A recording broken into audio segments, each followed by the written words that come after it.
Baik, Assalamualaikum warahmatullahi wabarakatuh.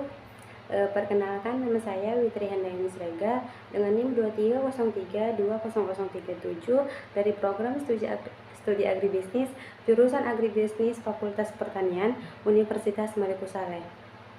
Baik, pada kesempatan kali ini saya akan memaparkan sedikit materi mengenai mata kuliah advokasi dan negosiasi bisnis dengan pembahasan yaitu advokasi berbasis data dan digital tools dalam agribisnis. Materi ini menjadi salah satu pembahasan yang sangat penting karena di era digital sekarang kegiatan advokasi tidak lagi cukup hanya mengandalkan pendapat atau opini. Advokasi harus didukung oleh data yang akurat, fakta yang dapat dipertanggungjawabkan, serta harus didukung oleh data yang akurat, fakta yang dapat dipertanggungjawabkan, serta pemanfaatan teknologi digital agar pesan yang disampaikan lebih mudah diterima oleh masyarakat maupun pembuat kebijakan. Sebelum masuk ke pembahasan, saya ingin mengajak teman-teman untuk membayangkan sebuah kondisi. Misalnya, pada petani cabai di suatu daerah mengeluhkan harga hasil panennya yang sangat rendah. Mereka merasa dirugikan karena biaya produksi terus meningkat, mulai dari harga pupuk, pestisida, hingga biaya tenaga kerja. Namun, ketika mereka menyampaikan keluhan tersebut kepada pemerintah, ternyata mereka tidak memiliki data yang menunjukkan berapa sebenarnya biaya produksi, berapa harga jual rata-rata, dan juga bagaimana perbandingan harga dengan harga di daerah lain. Akibatnya aspirasi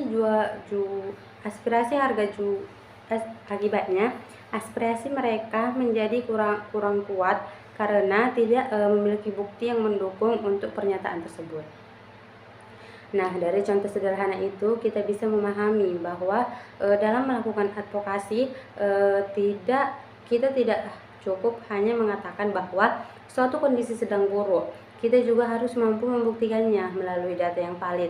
Inilah alasan mengapa data menjadi fondasi utama dalam advokasi, khususnya di bidang agribisnis. Pada video kali ini akan membahas 3 pokok bahasan utama, yaitu pentingnya data dalam advokasi agribisnis, statistik harga sebagai dasar pengambilan keputusan, serta bagaimana data tersebut dapat digunakan untuk mendorong perubahan kebijakan yang lebih berpihak kepada petani maupun pelaku agribisnis. Nah, selanjutnya ada pentingnya data dalam advokasi agribisnis. Teman-teman, sebelum kita membahas berbagai jenis data, kita perlu memahami lebih dahulu apa yang dimaksud dengan advokasi berbasis data. Nah, secara sederhana, advokasi berbasis data adalah kegiatan memperjuangkan suatu kepentingan dengan menggunakan informasi yang diperoleh dari hasil penelitian, survei, statistik, maupun laporan resmi, sehingga setiap argumen yang disampaikan memiliki dasar yang kuat. Dengan kata lain, data menjadi alat untuk memperkuat suara masyarakat agar lebih dipercaya oleh pemerintah, investor, organisasi, maupun pihak-pihak yang berkepentingan. Dalam materi ini dijelaskan bahwa data merupakan tulang punggung dari evidence atau basis advokasi atau advokasi berbasis bukti. Nah, artinya setiap ulasan, kritik maupun rekomendasi kebijakan harus memiliki bukti yang jelas sehingga tidak sekedar didasarkan pada asumsi atau pendapat pribadi. Nah, data juga membantu mengidentifikasi akar permasalahan serta menemukan solusi yang paling tepat terhadap persoalan agribisnis. Mengapa data begitu penting? Nah, alasan pertama adalah karena data meningkatkan kredibilitas sebuah advokasi. Ketika kita menyampaikan aspirasi dengan membawa angka-angka yang jelas, hasil survei yang valid, dan juga laporan resmi dari instansi pemerintah, maka pihak yang menerima aspirasi tersebut akan lebih percaya terhadap apa yang kita sampaikan. Sebaliknya, apabila kita hanya mengatakan bahwa kondisi petani sedang sulit tanpa menunjukkan opini atau bukti, maka orang lain mungkin akan menganggapnya sebagai pernyataan tersebut hanya sebagai opini. Nah, alasan yang kedua, data membantu mengidentifikasi akar dari permasalahan.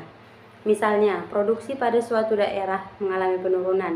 Penurunan tersebut belum tentu disebabkan oleh cuaca, bisa saja disebabkan oleh penggunaan benih yang kurang berkualitas, serangan hama, keterbatasan pupuk, kerusakan irigasi, atau bahkan berkurangnya luas lahan pertanian akibat dari alih fungsi lahan. Dengan adanya data yang lengkap, kita dapat mengetahui faktor mana yang paling berpengaruh sehingga solusi yang diberikan menjadi lebih tepat sasaran. Alasan yang ketiga, data membantu dalam pengambilan keputusan. Pemerintah setiap tahun harus menentukan berbagai kebijakan. Setiap penetapan harga acuan, subsidi pupuk, bantuan benih, hingga kebijakan impor pangan. Semua keputusan tersebut tentu tidak boleh dilakukan secara asal. Pemerintah memerlukan data produksi, konsumsi, stok pangan, hingga kondisi pasar sebelum menetapkan kebijakan. Oleh karena itu, semakin baik kualitas data yang dimiliki, maka semakin baik pula kualitas keputusan yang akan dihasilkan. Selain itu, data juga berfungsi sebagai alat evaluasi. Setelah suatu kebijakan diterapkan, kita dapat melihat apakah kebijakan tersebut berhasil atau tidak melalui perubahan data yang terjadi di lapangan. Misalnya, setelah diberikan bantuan benih unggul, apakah produktivitas petani meningkat? Setelah dibangun irigasi baru, apakah produksi padi bertambah? Semua pernyataan tersebut hanya dapat dijawab melalui data. Di era digital saat ini, memperoleh data juga menjadi jauh lebih mudah dibandingkan beberapa tahun yang lalu. Berbagai lembaga seperti Badan Pusat Statistik, Kementerian Pertanian, Badan Pangan Nasional, hingga organisasi internasional telah menyediakan banyak data yang dapat diakses secara daring. Hal ini menjadi peluang besar bagi mahasiswa agribisnis untuk belajar menggunakan data sebagai dasar dalam menyusun analisis maupun melakukan advokasi. Sebagai calon sarjana agribisnis, kita juga harus memiliki kemampuan membaca dan menginterpretasikan data. Jangan hanya melihat angka, tetapi pahami makna di balik angka tersebut. Misalnya, ketika melihat harga beras naik sebesar 10%, kita perlu bertanya mengapa harga naik, siapa yang paling diuntungkan, siapa yang dirugikan, dan juga kebijakan apa yang perlu dilakukan agar kondisi pasar kembali stabil. Kemampuan berpikir kritis seperti inilah yang akan membuat advokasi menjadi lebih berkualitas. Nah, selanjutnya ada statistika harga. Setelah memahami pentingnya data, sekarang kita masuk ke pembahasan berikutnya, yaitu statistik harga. Statistik harga merupakan salah satu jenis data yang paling sering digunakan dalam advokasi agribisnis. Karena harga berkaitan langsung dengan kesejahteraan petani, pelaku usaha maupun konsumen. Dalam dunia agribisnis, harga bukan sekedar angka. Harga mencerminkan kondisi pasar, keseimbangan antara permintaan dan juga penawaran, serta tingkat kesejahteraan para pelaku usaha. Oleh sebab itu, perubahan harga harus dianalisis secara menyeluruh agar tidak menimbulkan kesimpulan yang keliru. Baik, yang pertama ada harga produsen atau harga tingkat petani. Jenis statistik harga yang pertama adalah harga produsen, yaitu harga yang diterima petani ketika menjual hasil panennya. Data harga produsen sangat penting karena menunjukkan apakah petani memperoleh keuntungan yang layak dari usaha lainnya. Apabila harga jual terlalu rendah, sementara biaya produksi terus meningkat, maka pendapatan petani akan menurun. Dalam jangka panjang, kondisi ini dapat menyebabkan petani enggan melanjutkan usaha pertanian karena merasa tidak memberikan keuntungan yang memadai.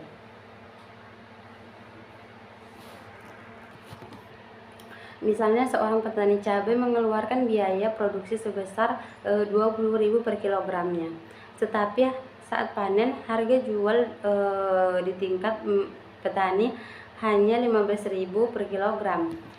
Akhirnya setiap kilogram cabai yang dijual justru mengalami kerugian. Apabila kondisi seperti ini terjadi secara terus-menerus, maka banyak petani akan mengalami kesulitan ekonomi. Melalui data tersebut, pemerintah dapat mempertimbangkan berbagai kebijakan seperti pemberian subsidi, bantuan pemasaran, dan juga penguatan koperasi, hingga stabilisasi harga agar petani tetap memperoleh keuntungan yang wajar. Yang kedua ada harga konsumen. Selanjutnya adalah harga konsumen, yaitu harga yang dibayar masyarakat ketika membeli produk pertanian di pasar atau di supermarket. Seringkali terjadi kondisi di mana harga di tingkat petani sangat rendah, tetapi harga di tingkat konsumen justru sangat tinggi. Perbedaan harga yang terlalu besar dapat menunjukkan adanya efisiensi dalam rantai pasok atau terlalu banyak perantaraan yang mengambil keuntungan. Sebagai contoh, petani menjual tomat dengan harga 6.000 per kilogramnya, tetapi di pasar kota tomat dijual seharga 18.000 per kilogramnya. Selisih harga yang cukup besar ini perlu dianalisis lebih lanjut. Apakah disebabkan oleh biaya distribusi, penyimpanan, transportasi, atau justru karena adanya praktik perdagangan yang kurang sehat? Data seperti ini menjadi dasar yang kuat untuk mendorong perbaikan sistem distribusi hasil pertanian sehingga keuntungan tidak hanya dinikmati oleh pedagang, tetapi juga dapat dirasakan oleh petani sebagai produsen utama. Yang ketiga, ada perbandingan harga regional dan juga global. Jenis data berikutnya adalah perbandingan harga antar wilayah maupun antar negara. Data ini penting untuk mengetahui apakah suatu komoditas memiliki daya saing yang baik. Misalnya harga kopi di Indonesia dibandingkan dengan harga kopi di Vietnam atau Brazil, atau harga jagung di Sumatera dibandingkan dengan harga jagung di Jawa. Jika harga produksi produk lokal jauh lebih tinggi dibandingkan produk impor dengan kualitas yang sama, maka pemerintah perlu mencari penyebabnya. Bisa jadi biaya logistik masih tinggi, produktivitas petani masih rendah, atau teknologi budidaya yang digunakan belum optimal. Sebaliknya, apabila produk lokal memiliki harga yang kompetitif dan kualitas yang baik, maka hal tersebut dapat menjadi peluang besar untuk meningkatkan ekspor dan memperluas pasar internasional. Teman-teman, dari pembahasan mengenai statistik harga ini, kita dapat memahami bahwa harga bukan hanya berkaitan dengan kegiatan jual beli. Di balik setiap perubahan harga terdapat berbagai informasi penting mengenai kondisi produk, distribusi, konsumsi, hingga kebijakan dari pemerintah. Oleh karena itu, data harga menjadi salah satu dasar utama untuk menyusun strategi advokasi di bidang agribisnis. Pada bagian selanjutnya, nanti kita akan membahas juga data produksi, data supply demand, serta berbagai data pendukung lainnya yang tidak kalah penting dalam menghasilkan advokasi yang berbasis bukti dan mampu memberikan solusi nyata bagi pembangunan sektor agribisnis di Indonesia.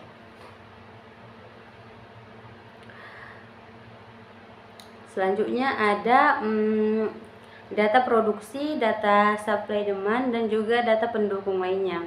Baiklah, setelah pembahasan sebelumnya kita memahami betapa pentingnya data dalam advokasi agribisnis, serta bagaimana statistik harga dapat menjadi dasar dalam memperjuangkan kepentingan petani dan juga pelaku usaha. Sekarang kita akan melanjutkan pembahasan mengenai jenis-jenis data lain yang tidak kalah penting, yaitu data produksi, data supply demand, dan juga penawaran dan permintaan serta data pendukung lainnya. Ketika jenis data ini saling berkaitan, tidak mungkin kita tidak membahas harga tanpa mengetahui jumlah produksinya. Begitu juga kita tidak bisa menentukan apakah suatu komoditas perlu diimpor atau tidak tanpa mengetahui kondisi penawaran dan juga permintaannya. Oleh karena itu, seorang advokat di bidang agribisnis harus mampu membaca berbagai jenis data secara menyeluruh sehingga solusi yang ditawarkan benar-benar berdasarkan fisik, fakta, bukan sekedar asumsi. Nah, yang pertama ada data produksi. Data produksi merupakan salah satu jenis data yang paling penting dalam sektor pertanian. Dalam materi dijelaskan bahwa data produksi meliputi volume produksi, produktivitas lahan, dan juga penggunaan varietas unggul. Ketiga, data tersebut memberikan gambaran mengenai kemampuan suatu daerah dalam menghasilkan komoditas pertanian tertentu. Yang selanjutnya, lalu apa sebenarnya yang dimaksud dengan data produksi? Secara sederhana, data produksi adalah informasi mengenai jumlah hasil pertanian yang mampu dihasilkan dalam periode tertentu. Data ini dapat berupa produksi dari per bulan, jumlah panen jagung setiap musim tanam, produksi kelapa sawit, kopi, kakao, cabai, bawang merah, maupun komoditas pertanian lainnya. Bagi pemerintah, data produksi menjadi dasar dalam menyusun berbagai kebijakan. Sedangkan bagi petani dan juga pelaku usaha, data produksi dapat digunakan untuk memperkirakan kondisi pasar, peluang usaha, hingga kemungkinan perubahan harga di masa yang akan mendatang. Nah, yang pertama dalam data produksi ada volume produksi. Komponen pertama adalah volume produksi.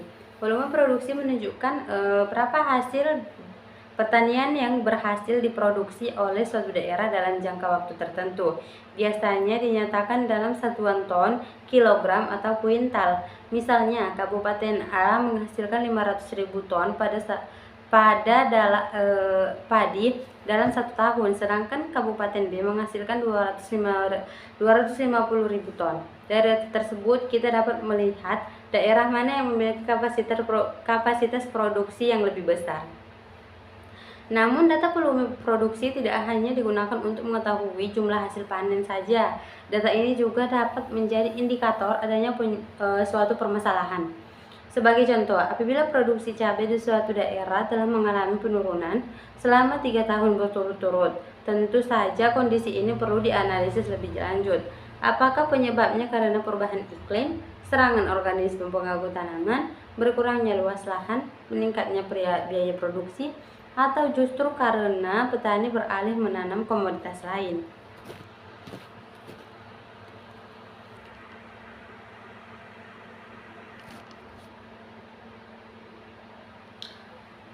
Dalam kegiatan advokasi dan volume produksi menjadi bukti yang sangat kuat ketika mengusulkan bantuan kepada pemerintah. Misalnya, apabila produksi padi turun akibat banjir yang terjadi hampir setiap musim tanam, maka data tersebut dapat digunakan sebagai dasar untuk mengajukan pembangunan tanggul, perbaikan saluran irigasi, maupun bantuan benih bagi petani yang terdampak. Artinya, data produksi tidak hanya menunjukkan jumlah hasil panen, tetapi juga mampu menjelaskan produksi nyata yang dialami oleh petani. Selanjutnya ada produktivitas lahan. Komponen kedua adalah produktivitas lahan. Perlu kita memahami bahwa volume produksi dan produktivitas merupakan dua hal yang berbeda. Volume produksi menunjukkan jumlah hasil panen secara keseluruhan, sedangkan produktivitas menunjukkan jumlah hasil panen yang diperoleh dari setiap satuan luas lahan, misalnya ton per hektar. Sebagai contoh, 2 orang petani sama-sama memiliki lahan luas 1 hektar. Petani pertama mampu menghasilkan 8 ton padi, sedangkan petani yang kedua menghasilkan 5 ton. Dari contoh tersebut, apakah disimpulkan bahwa produktivitas petani Dari contoh tersebut dapat disimpulkan bahwa produktivitas lahan petani pertama lebih tinggi. Mengapa produktivitasnya menjadi sangat tinggi? Menjadi sangat penting. Karena produktivitas menggambarkan tingkat efisiensi dalam penggunaan lahan. Semakin tinggi produktivitasnya, maka semakin baik pula kemampuan petani dan memanfaatkan sumber daya yang dimiliki. Apabila produktivitas rendah, advokasi dapat diarahkan pada berbagai program peningkatan kapasitas petani serta pelatihan budidaya, penggunaan teknologi modern, dan juga pembangunan sebelum irigasi, mekanisme pertanian, hingga penyediaan pupuk dan benih yang berkualitas. Selanjutnya ada ketiga, varietas unggul. Komponen berikutnya adalah varietas unggul atau penggunaan bibit atau benih yang unggul.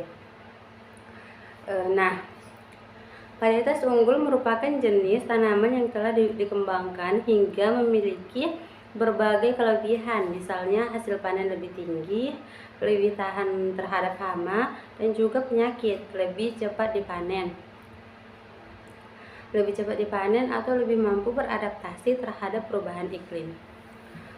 Data mengenai penggunaan varietas unggul sangat penting karena dapat mewujudkan sejauh mana petani telah mengadopsi inovasi teknologi. Sebagai contoh, apabila hanya sebagian kecil petani yang menggunakan benih unggul, maka pemerintah dapat memberikan bantuan benih bersertifikat, melakukan penyuluhan, atau memperluas akses petani terhadap teknologi pertanian modern. Sebaliknya, apabila sebagian besar petani telah menggunakan benih unggul tetapi produktivitasnya masih rendah, berarti terdapat faktor yang perlu diperbaiki, misalnya kesuburan tanah, sistem pengairan, atau bahkan teknik budidaya. Dengan demikian, data mengenai varietas unggul dapat membantu pemerintah maupun organisasi pertanian dalam menentukan program yang paling sesuai dengan kebutuhan masyarakat. Yang selanjutnya ada data supply demand atau penawaran dan juga permintaan. Setelah membahas data produksi, kita beralih pada data supply demand atau data mengenai penawaran dan juga permintaan. Dalam materi dijelaskan bahwa ini meliputi kesenjangan pasokan, surplus produksi, dan juga pola konsumsi masyarakat. Menyediakan fasilitas penyimpanan, industri pengolahan hasil pertanian, memperluas dasar ekspor atau program pembelian hasil panen oleh pemerintah agar harga tetap stabil.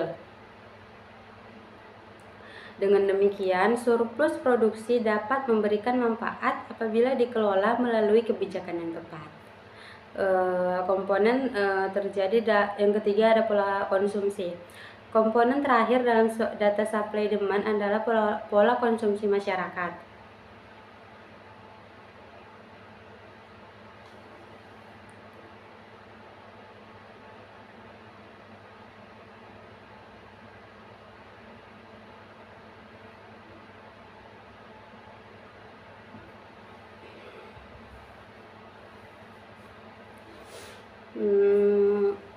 Pola konsumsi masyarakat menunjukkan bagaimana kebiasaan masyarakat dalam mengonsumsi suatu produk pertanian. Sebagai contoh, konsumsi beras di Indonesia masih tergolong tinggi dibandingkan sumber karbohidrat lainnya. Sementara itu, konsumsi sayur dan buah di beberapa daerah masih relatif rendah. Informasi seperti ini sangat penting karena dapat membantu pemerintah memperkirakan kebutuhan pangan untuk di masa depan. Apabila masyarakat mulai banyak mengonsumsi produk lain, maka petani dapat diarahkan untuk meningkatkan produksi pertanian organik.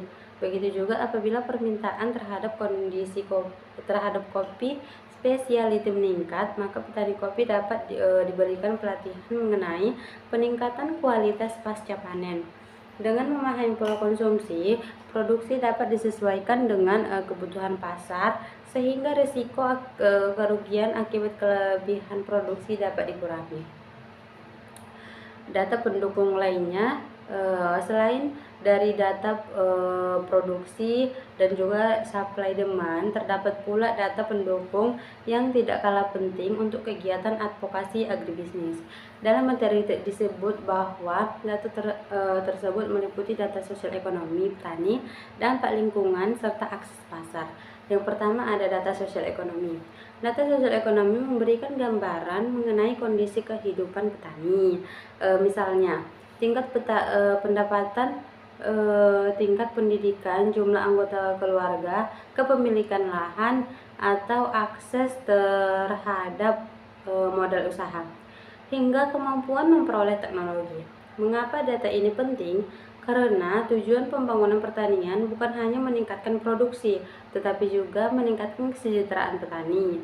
Yang kedua ada data dampak lingkungan.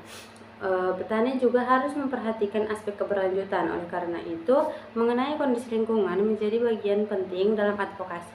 Data ini dapat berupa tingkat kerusakan lahan, penggunaan pestisida, kualitas air, emisi gas rumah kaca, hingga tingkat erosi tanah.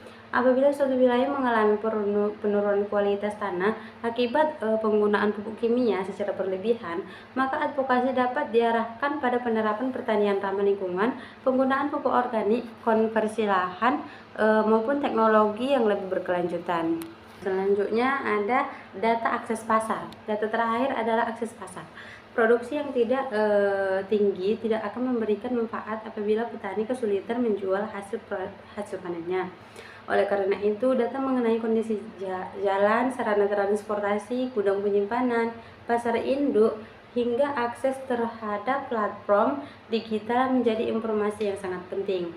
Sebagai contoh, petani di daerah pegunungan seringkali menghasilkan sayuran berkualitas tinggi. Akan tetapi, karena kondisi jalan rusak, biaya transportasi menjadi mahal, hingga harga jual di tingkat petani tetap rendah. Melalui data tersebut, advokasi dapat dilakukan untuk mendorong pembangunan infrastruktur, perbaikan jalan menuju sentra pertanian maupun pengembangan pemasaran digital agar hasil pertanian dapat dipasarkan secara lebih luas. Teman-teman, dari seluruh pembahasan pada bagian ini, kita dapat memahami bahwa keberhasilan advokasi tidak hanya bergantung pada kemampuan berbicara atau penyampaian pendapat, tetapi juga ditentukan oleh kualitas dan juga data yang kita gunakan. Semakin lengkap data yang kita miliki, mulai dari data produksi, penawaran dan permintaan, hingga kondisi sosial ekonomi petani dan lingkungan, maka semakin kuat pula argumen yang dapat kita sampaikan kepada para pengambil kebijakan. Selanjutnya ada tools digital untuk advokasi agribisnis. Baik teman-teman, sebelumnya kita membahas bagaimana pentingnya data advokasi agribisnis serta berbagai jenis data yang digunakan sebagai dasar pengambilan keputusan. Sekarang kita memasuki pembahasan yang tidak kalah menarik, yaitu mengenai tools digital atau berbagai perangkat digital yang dapat dimanfaatkan untuk mendukung kegiatan advokasi agribisnis. Kalau kita melihat perkembangan teknologi saat ini, hampir semua aktivitas sudah memanfaatkan media digital, mulai dari belajar, bekerja, berbelanja, hingga menyampaikan aspirasi kepada pemerintah. Begitu pula dengan advokasi. Dahulu advokasi identik dengan demonstrasi, seminar, atau penyampaian aspirasi secara langsung. Namun sekarang, advokasi dapat dilakukan melalui media digital, sehingga penyebaran informasi menjadi lebih cepat, lebih luas, dan juga mampu menjangkau masyarakat dari beberapa daerah. Dalam materi ini dijelaskan bahwa berbagai alat digital yang memungkinkan seseorang advokat untuk mengumpulkan dan menganalisis data, membuat konten yang menarik, serta menyebarkan pesan advokasi secara efektif kepada masyarakat maupun para pengambil kebijakan. Tentunya penggunaan teknologi ini harus dilakukan secara bijaksana. Untuk yang disampaikan harus tetap berdasarkan fakta, menggunakan data yang valid, serta tidak mengandung berita bohong atau hoax. Dengan demikian, tujuan advokasi benar-benar tercapai, yaitu memberikan solusi terhadap suatu permasalahan, bukan justru menimbulkan kesalahpahaman di masyarakat. Nah, pada bagian ini kita akan membahas beberapa tools digital yang sering digunakan dalam advokasi agribisnis, yaitu Google Trends, Twitter atau Twitter Analytics, Canva, dan juga CapCut.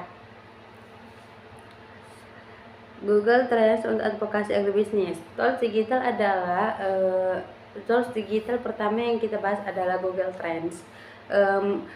Mungkin sebagian dari teman-teman sudah pernah mendengar atau bahkan menggunakan Google Trends. Namun sebenarnya apa itu Google Trends? Google Trends adalah sebuah layanan dari Google yang digunakan untuk melihat tren pencarian suatu kata kunci berdasarkan waktu dan lokasi tertentu. Dengan kata lain, kita dapat mengetahui topik apa yang sedang banyak dicari oleh masyarakat melalui mesin pencarian Google. Mengapa Google Trends penting dalam advokasi agribisnis? Karena sebelum melakukan advokasi, kita perlu mengetahui isu apa yang sedang terjadi menjadi perhatian dari masyarakat. Advokasi akan lebih efektif apabila dilakukan pada masa masyarakat yang sedang memberikan perhatian terhadap suatu permasalahan. Misalnya terjadi kenaikan harga cabai yang sangat tinggi. Dalam waktu yang bersamaan, banyak masyarakat mencari informasi mengenai harga cabai hari ini, penyebab harga cabai hari ini naik, atau cara mengatasi masalah cabai. Kondisi tersebut dapat dilihat melalui Google Trends. Selanjutnya ada Twitter Analytics. Tools berikutnya adalah X Analytics yang dahulu dikenal sebagai Twitter Analytics. Media sosial X merupakan salah satu platform yang banyak digunakan oleh masyarakat akademis, jurnalis, organisasi, bahkan pemerintah untuk berdiskusi mengenai berbagai isu termasuk isu pertanian. Dalam dunia advokasi, media sosial memiliki peranan yang sangat besar karena informasi dapat menyebar hanya dalam hitungan menit. Namun, penyebaran informasi saja tidak cukup. Kita juga perlu mengetahui apakah informasi tersebut benar-benar diterima oleh para masyarakat. Disinilah fungsi X Analytics, yaitu fitur yang dapat digunakan untuk melihat performa konten yang telah dipublikasikan. Melalui fitur ini, kita dapat mengetahui bahwa berapa banyak orang yang melihat suatu unggahan atau yang bisa disebut impression, berapa banyak orang yang memberikan tanda suka atau likes, berapa banyak yang membagikan ulang atau retweet, memberikan komentar hingga mengklik tautan yang terdapat pada unggahan tersebut. Semua data tersebut penting karena dapat digunakan untuk mengevaluasi keberhasilan suatu kampanye advokasi. Cara untuk membuat konten advokasi. Setelah mengetahui bagaimana mencari data dan melihat tren masyarakat, sekarang kita masuk tahap membuat media komunikasi. Salah satu alat aplikasi yang paling populer saat ini adalah Canva. Canva merupakan platform desain grafis yang sangat mudah digunakan, bahkan oleh seorang yang belum memiliki kemampuan desain profesional. Melalui Canva, kita bisa membuat berbagai macam media komunikasi seperti poster, infografis, presentasi, brosur, banner media sosial, hingga materi edukasi. Mengapa Canva sangat penting dalam advokasi? Karena banyak data yang terdapat terlalu banyak, seringkali sulit dipahami apabila hanya disajikan dalam bentuk angka atau label. Sebaliknya, apabila data tersebut diubah menjadi infografis yang menarik, masyarakat akan lebih mudah memahami isi pesannya.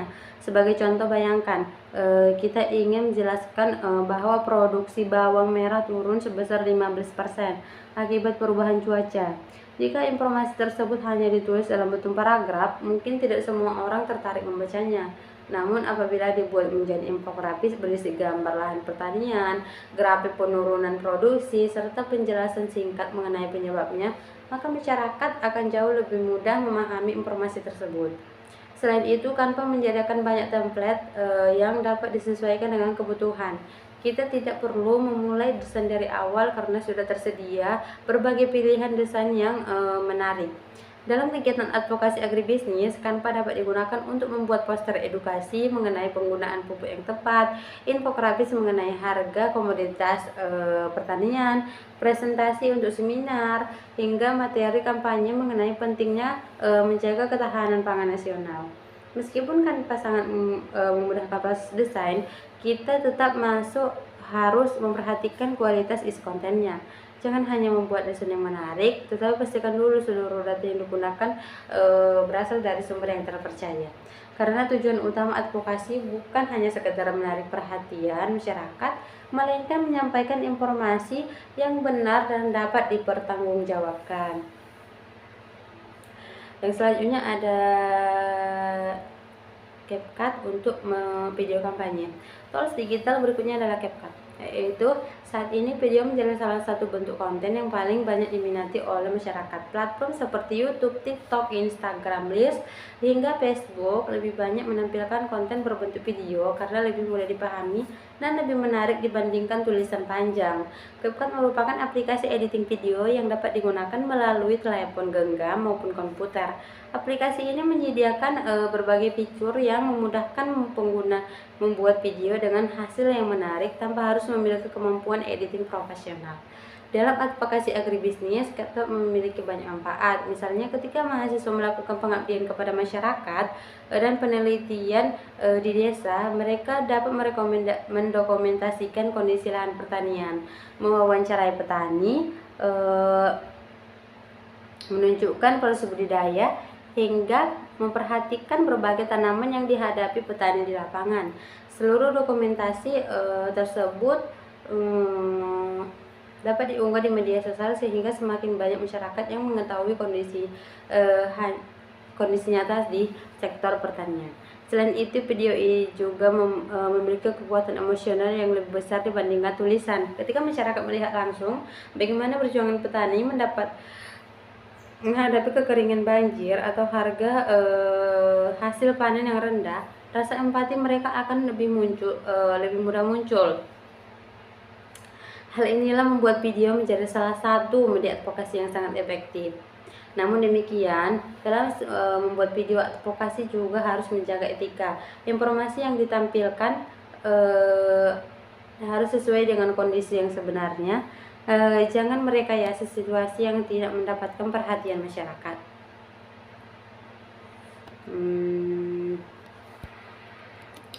Bagian selanjutnya ada petisi online, kesimpulan dan juga penutup. Baik teman-teman, kita sudah sampai pada pembahasan terakhir dalam materi advokasi berbasis data dan juga digital tools dalam agribisnis. Pada bagian sebelumnya kita telah mempelajari berbasis tools digital seperti Google Trends, X atau Twitter Analytics, Canva dan juga CapCut yang dapat dimanfaatkan untuk mendukung kegiatan advokasi. Selanjutnya, kita akan membahas salah satu bentuk advokasi digital yang saat ini semakin banyak digunakan oleh masyarakat, yaitu petisi online. Petisi online, dalam materi dijelaskan bahwa platform petisi online seperti Change, Page dan juga platform sejenis berfungsi untuk mengumpulkan dukungan masyarakat dalam bentuk tanda tangan digital terhadap suatu isu ataupun tuntunan tertentu. Semakin banyak masyarakat yang memberikan dukungan, supply berarti jumlah barang yang tersedia atau ditawarkan ke pasar, sedangkan demand jumlah barang yang dibutuhkan atau diminta oleh masyarakat. Hubungan antara supply dan demand sangat menentukan kondisi pasar. Ketika permintaan lebih tinggi dibandingkan jumlah barang yang tersedia, biasanya harga akan naik. Sebaliknya, apabila jumlah barang jauh lebih banyak daripada permintaan masyarakat, harga cenderung turun. Karena itu, data supply demand menjadi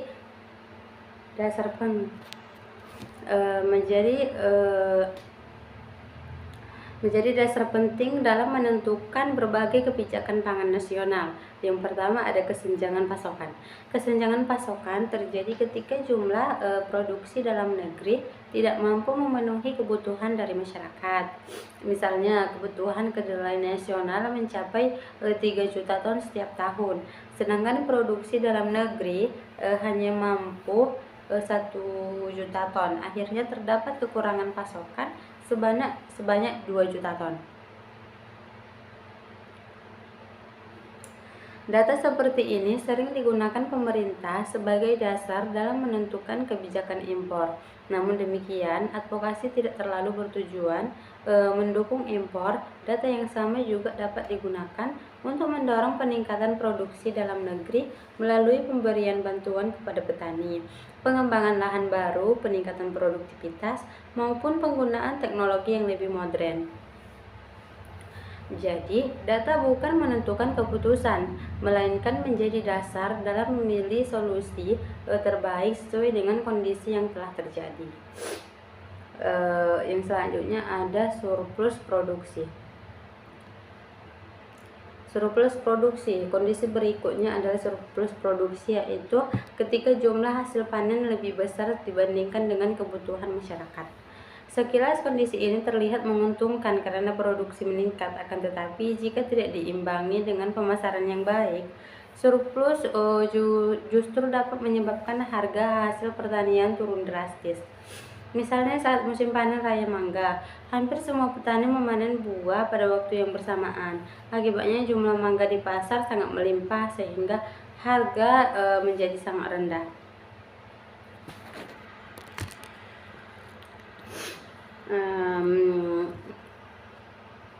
Dalam kondisi seperti ini, advokasi menyediakan fasilitas penyimpanan, industri pengolahan hasil pertanian memperluas dasar ekspor atau program pembelian hasil panen oleh pemerintah agar harga tetap stabil.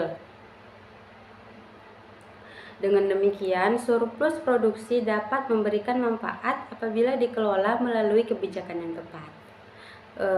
Komponen terjadi yang ketiga ada pola konsumsi.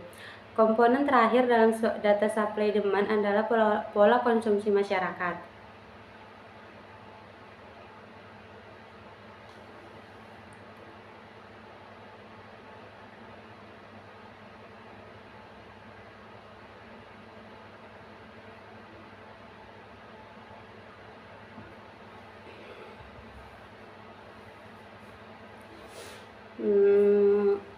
Pola konsumsi masyarakat menunjukkan bagaimana kebiasaan masyarakat dalam mengonsumsi suatu produk pertanian. Sebagai contoh, konsumsi beras di Indonesia masih tergolong tinggi dibandingkan sumber karbohidrat lainnya. Sementara itu, konsumsi sayur dan buah di beberapa daerah masih relatif rendah. Informasi seperti ini sangat penting karena dapat membantu pemerintah memperkirakan kebutuhan pangan untuk di masa depan. Apabila masyarakat mulai banyak mengonsumsi produk lain, maka petani dapat diarahkan untuk meningkatkan produksi pertanian organik. Begitu juga apabila permintaan terhadap kopi spesialiti meningkat, maka petani kopi dapat diberikan pelatihan mengenai peningkatan kualitas pasca panen. Dengan memahami pola konsumsi, produksi dapat disesuaikan dengan kebutuhan pasar, sehingga risiko kerugian akibat kelebihan produksi dapat dikurangi.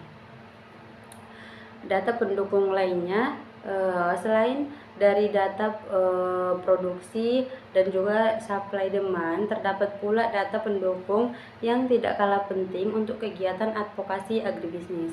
Dalam materi disebut bahwa data tersebut meliputi data sosial ekonomi petani, dampak lingkungan, serta akses pasar. Yang pertama ada data sosial ekonomi. Data sosial ekonomi memberikan gambaran mengenai kondisi kehidupan petani. Misalnya, tingkat pendapatan, tingkat pendidikan, jumlah anggota keluarga, kepemilikan lahan, atau akses terhadap modal usaha, hingga kemampuan memperoleh teknologi. Mengapa data ini penting? Karena tujuan pembangunan pertanian bukan hanya meningkatkan produksi, tetapi juga meningkatkan kesejahteraan petani. Yang kedua ada data dampak lingkungan. Petani juga harus memperhatikan aspek keberlanjutan. Oleh karena itu, mengenai kondisi lingkungan menjadi bagian penting dalam advokasi. Data ini dapat berupa tingkat kerusakan lahan, penggunaan pestisida, kualitas air, emisi gas rumah kaca, hingga tingkat erosi tanah.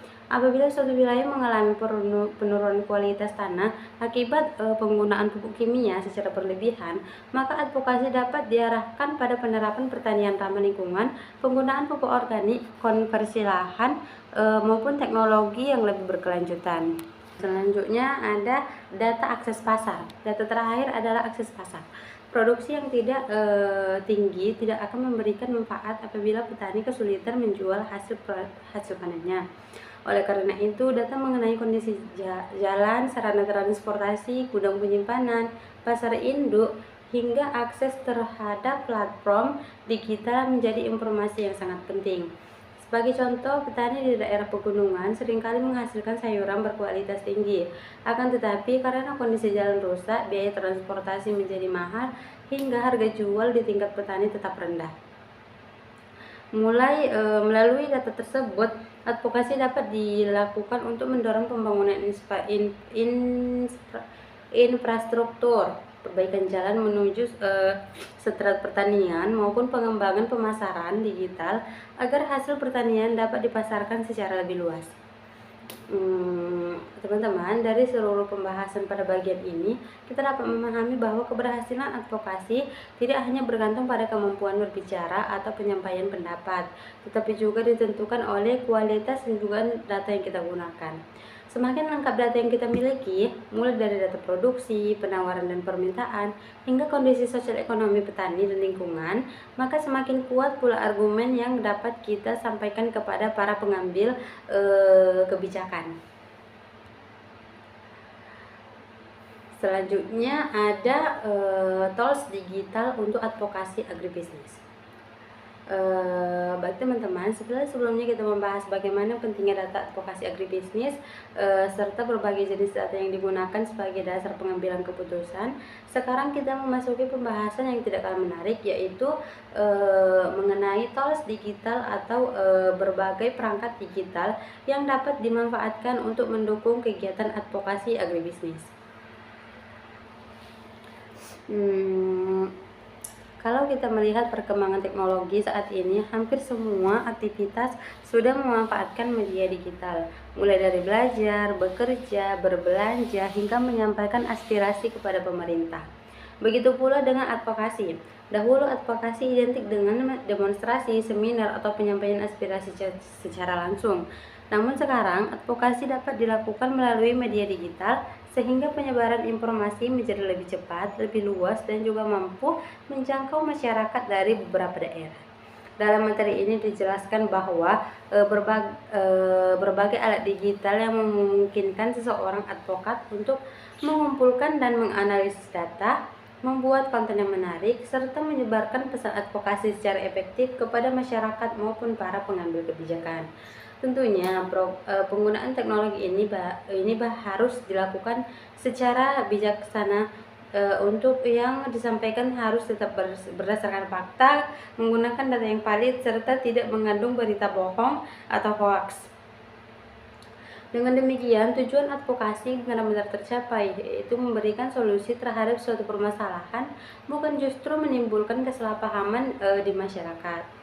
Nah, pada bagian ini kita akan membahas beberapa tools digital yang sering digunakan dalam advokasi agribisnis, yaitu Google Trends, Twitter atau Twitter Analytics, Canva, dan juga CapCut. Google Trends untuk advokasi agribisnis. Tools digital adalah tools digital pertama yang kita bahas adalah Google Trends. Mungkin sebagian dari teman-teman sudah pernah mendengar atau bahkan menggunakan Google Trends. Namun sebenarnya apa itu Google Trends? Google Trends adalah sebuah layanan dari Google yang digunakan untuk melihat tren pencarian suatu kata kunci berdasarkan waktu dan lokasi tertentu. Dengan kata lain, kita dapat mengetahui topik apa yang sedang banyak dicari oleh masyarakat melalui mesin pencarian Google. Mengapa Google Trends penting dalam advokasi agribisnis? Karena sebelum melakukan advokasi, kita perlu mengetahui isu apa yang sedang terjadi menjadi perhatian dari masyarakat. Advokasi akan lebih efektif apabila dilakukan pada masa masyarakat yang sedang memberikan perhatian terhadap suatu permasalahan. Misalnya terjadi kenaikan harga cabai yang sangat tinggi. Dalam waktu yang bersamaan, banyak masyarakat mencari informasi mengenai harga cabai hari ini, penyebab harga cabai hari ini naik, atau cara mengatasi masalah cabai. Kondisi tersebut dapat dilihat melalui Google Trends. Selanjutnya ada Twitter Analytics. Tools berikutnya adalah X Analytics yang dahulu dikenal sebagai Twitter Analytics. Media sosial X merupakan salah satu platform yang banyak digunakan oleh masyarakat akademis, jurnalis, organisasi, bahkan pemerintah untuk berdiskusi mengenai berbagai isu termasuk isu pertanian. Dalam dunia advokasi, media sosial memiliki peranan yang sangat besar karena informasi dapat menyebar hanya dalam hitungan menit. Namun, penyebaran informasi saja tidak cukup. Kita juga perlu mengetahui apakah informasi tersebut benar-benar diterima oleh para masyarakat. Disinilah fungsi X Analytics, yaitu fitur yang dapat digunakan untuk melihat performa konten yang telah dipublikasikan. Melalui fitur ini, kita dapat mengetahui bahwa berapa banyak orang yang melihat suatu unggahan atau yang bisa disebut impression, berapa banyak orang yang memberikan tanda suka atau likes, berapa banyak yang membagikan ulang atau retweet, memberikan komentar, hingga mengklik tautan yang terdapat pada unggahan tersebut.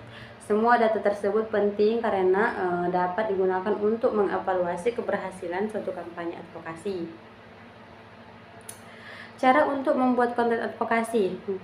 Setelah mengetahui bagaimana mencari data dan melihat tren masyarakat, sekarang kita masuk tahap membuat media komunikasi. Salah satu alat aplikasi yang paling populer saat ini adalah Canva.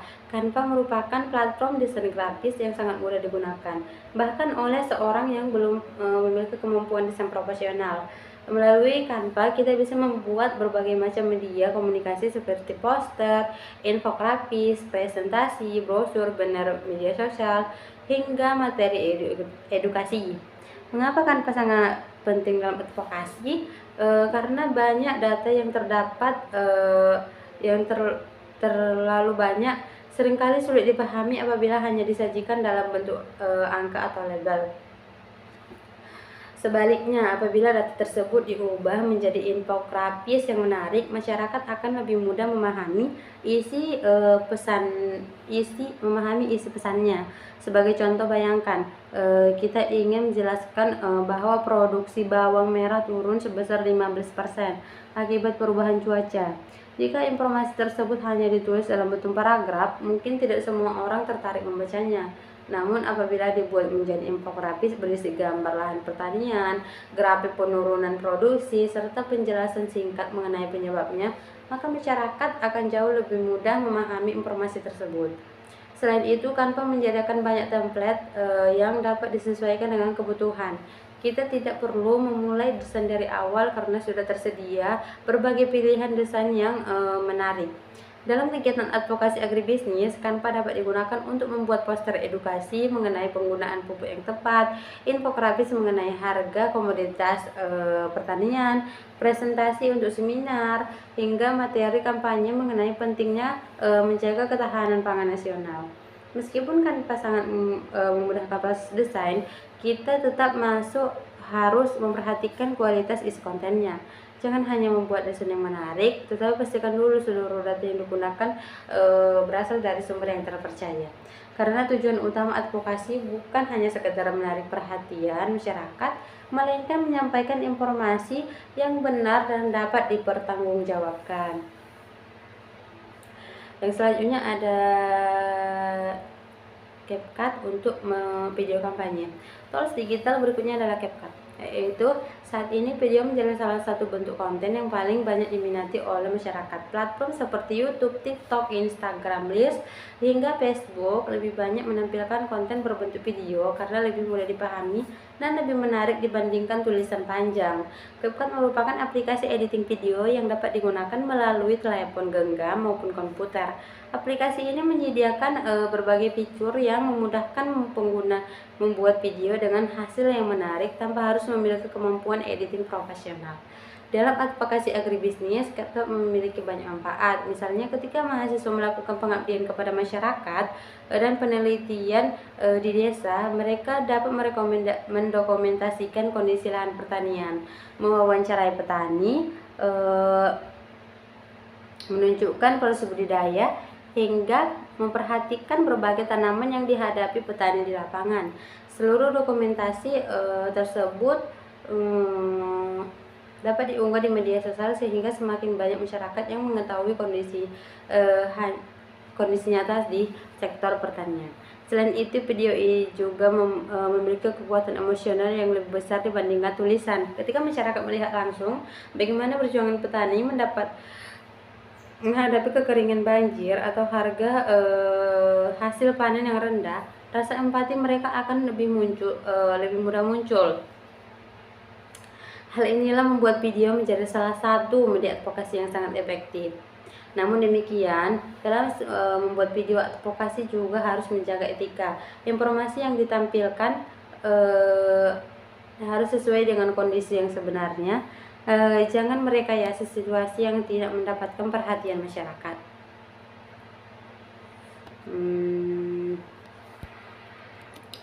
Bagian selanjutnya ada petisi online, kesimpulan dan juga penutup. Baik teman-teman, kita sudah sampai pada pembahasan terakhir dalam materi advokasi berbasis data dan juga digital tools dalam agribisnis. Pada bagian sebelumnya kita telah mempelajari berbasis tools digital seperti Google Trends, X atau Twitter Analytics. Canva, dan juga CapCut yang dapat dimanfaatkan untuk mendukung kegiatan advokasi. Selanjutnya, kita akan membahas salah satu bentuk advokasi digital yang saat ini semakin banyak digunakan oleh masyarakat, yaitu petisi online. Petisi online, dalam materi dijelaskan bahwa platform petisi online seperti Change, Fight, dan juga platform sejenis berfungsi untuk mengumpulkan dukungan masyarakat dalam bentuk tanda tangan digital terhadap suatu isu ataupun tuntunan tertentu.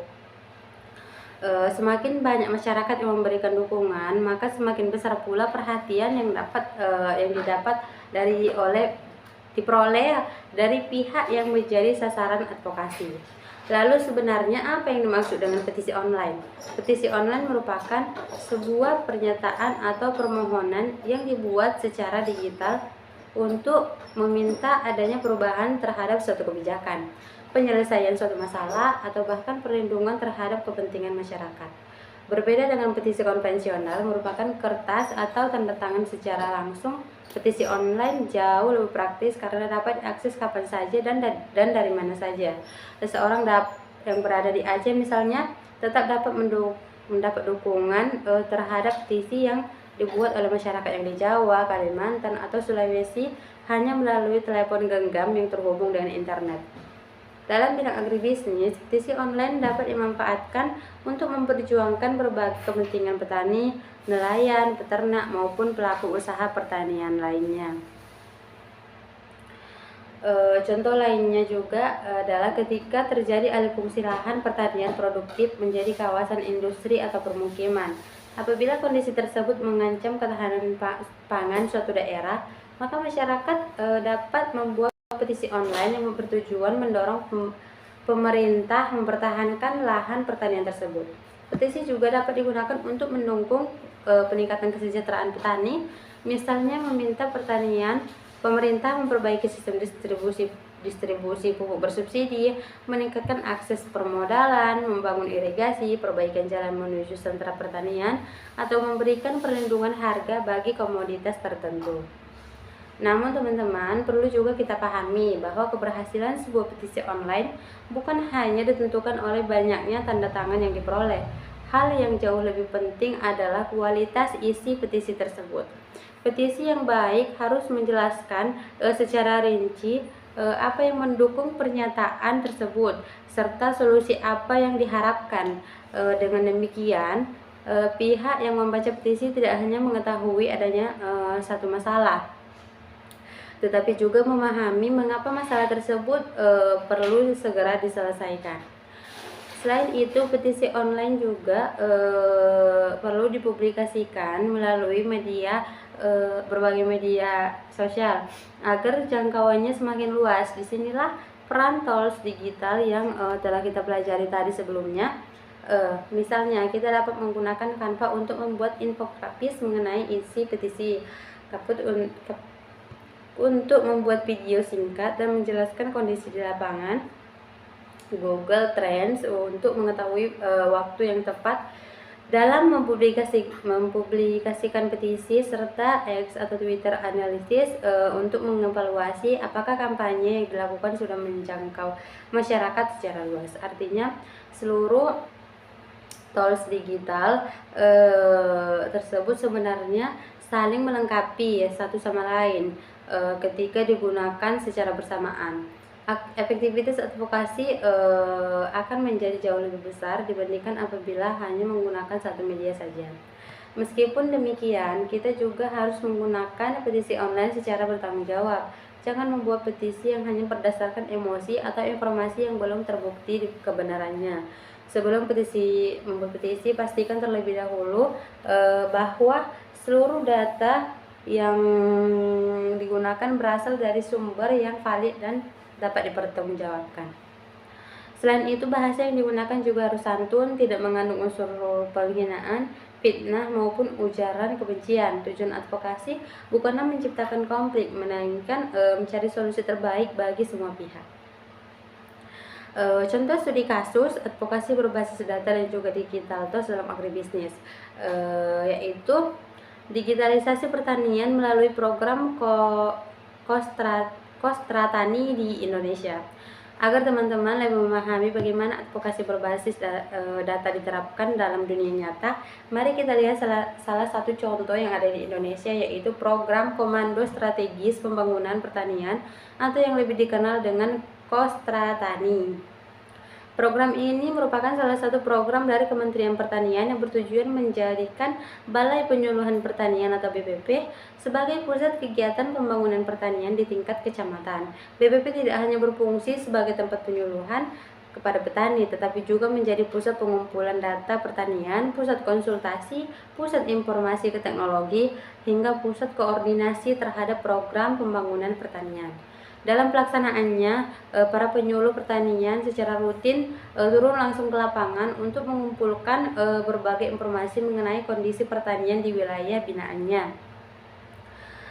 Data yang dikumpulkan meliputi luas lahan yang ditanami, luas panen, jumlah produksi setiap komoditas, tingkat produktivitas, jumlah kelompok tani, jumlah petani aktif, kebutuhan pupuk atau benih, hingga perkembangan pelaksanaan bantuan pemerintah seperti alat dan juga mesin pertanian maupun kegiatan penyuluhan. Data-data tersebut kemudian dimasukkan ke dalam sistem informasi pertanian yang dimiliki oleh Kementerian Pertanian sehingga seluruh informasi dapat terdokumentasi dengan baik dan diperbaharui secara berkala. Dalam proses pengumpulan dan pengolahan data tersebut, Kostra Tani memanfaatkan berbagai digital tools seperti aplikasi pelaporan penyuluh, sistem informasi Kostra Tani, komputer di Balai Penyuluhan Pertanian, serta media komunikasi digital seperti WhatsApp dan juga media sosial. Melalui teknologi tersebut, penyuluh dapat mengirimkan laporan lapangan dengan lebih cepat, mengelola data menjadi grafik atau label sederhana, kemudian menyampaikan hasil analisis kepada pemerintah daerah maupun dengan kelompok tani. Yang menarik dari program ini adalah bahwa data yang telah dikumpulkan tidak hanya disimpan sebagai arsip, tetapi juga benar-benar dimanfaatkan sebagai alat advokasi. Sebagai contoh, di suatu wilayah penyuluh menemukan bahwa luas lahan yang ditanami padi mengalami peningkatan setiap tahun. Akan tetapi jumlah bantuan benih atau pupuk yang diberikan pemerintah masih tetap sama seperti tahun-tahun sebelumnya. Jika penyuluh hanya menyampaikan keluhan secara lisan, kemungkinan usulan tersebut akan sulit diterima. Namun, karena mereka memiliki data yang lengkap mengenai luas tanam, jumlah petani, kebutuhan pupuk, hingga produktivitas di setiap wilayah, maka mereka akan menunjukkan bukti nyata bahwa kebutuhan sarana produksi memang meningkat berdasarkan data tersebut. Penyuluh dapat mengusulkan kepada Dinas Pertanian agar alokasi pupuk, benih, maupun bantuan lainnya disesuaikan dengan kondisi yang sebenarnya terjadi di lapangan. Melalui contoh ini dapat kita pahami bahwa advokasi berbasis data memiliki peluang keberhasilan yang lebih besar dibandingkan advokasi yang hanya mengandalkan pendapat atau asumsi. Data mampu memperkuat argumen sehingga usulan yang diajukan oleh penyuluh maupun petani lebih mudah diterima oleh pemerintah. Pelajaran penting juga yang dapat kita ambil dari program Kostra Tani adalah bahwa digitalisasi bukan sekedar menggunakan komputer atau aplikasi, tetapi bagaimana teknologi tersebut dimanfaatkan untuk menghasilkan data yang akurat sehingga dapat digunakan sebagai dasar dalam menyusun kebijakan pertanian yang lebih tepat sasaran dan berpihak kepada kebutuhan petani. Jadi untuk kesimpulan materi kali ini, yaitu setelah kita mempelajari seluruh isi materi tentang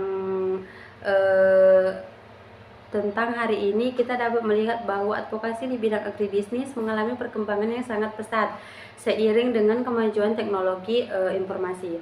Apabila dahulu advokasi lebih banyak dilakukan melalui pertemuan langsung, seminar maupun penyampaian aspirasi secara tertulis, kini proses tersebut dapat diperbaharui dengan pemanfaatan data digital dan juga berbagai platform teknologi. Namun, secanggih apapun teknologi yang kita gunakan, data tetap menjadi fondasi utama dalam kegiatan advokasi. Tanpa adanya data yang akurat, sebuah pendapat akan sulit dipercaya. Sebaliknya, ketika suatu pendapat didukung oleh data yang valid, hasil penelitian maupun statistik resmi, maka argumen tersebut akan memiliki kekuatan yang jauh lebih besar.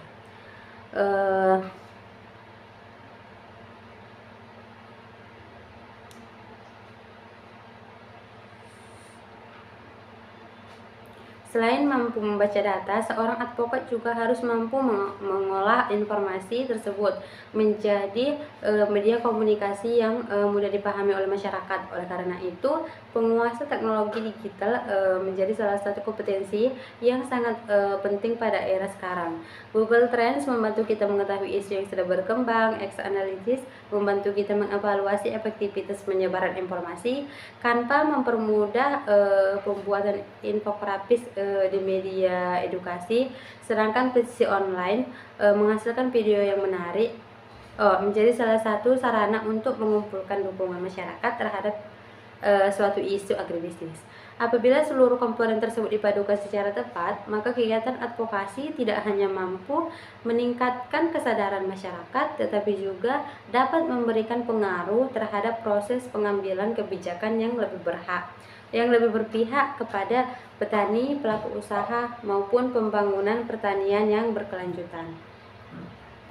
Sebagai mahasiswa agribisnis, kita juga memiliki tanggung jawab untuk ikut berkontribusi dalam membangun sektor pertanian. Kontribusi tersebut tidak harus selalu berbentuk aksi besar. Hal-hal sederhana seperti penyebaran informasi yang benar, membuat edukasi di media sosial, melakukan penelitian dan yang bermanfaat hingga memberikan masukan berdasarkan data merupakan bagian dari advokasi. Dengan demikian, kita tidak hanya menjadi orang yang memahami teori, tetapi juga mampu memberikan manfaatnya bagi masyarakat melalui ilmu yang kita miliki. Untuk penutup teman-teman, baik demikianlah pembahasan kita mengenai advokasi berbasis data dan juga digital tools dalam agribisnis. Semoga materi yang telah kita pelajari hari ini dapat menambah wawasan kita mengenai pentingnya penggunaan data dalam setiap kegiatan advokasi, serta bagaimana teknologi digital dapat dimanfaatkan untuk menyampaikan aspirasi yang lebih efektif, efisien, dan juga bertanggung jawab. Harapannya setelah mempelajari materi ini, teman-teman tidak hanya memahami konsep advokasi secara teori, tetapi juga mampu menerapkannya dalam kehidupan nyata, baik sebagai mahasiswa, peneliti, pendamping masyarakat, maupun calon profesional di bidang agribisnis. Terima kasih kepada teman-teman yang telah menyimak video ini dari awal hingga akhir. Semoga pembahasan yang saya sampaikan dapat memberikan manfaat dan menjadi tambahan ilmu yang berguna untuk kita semua.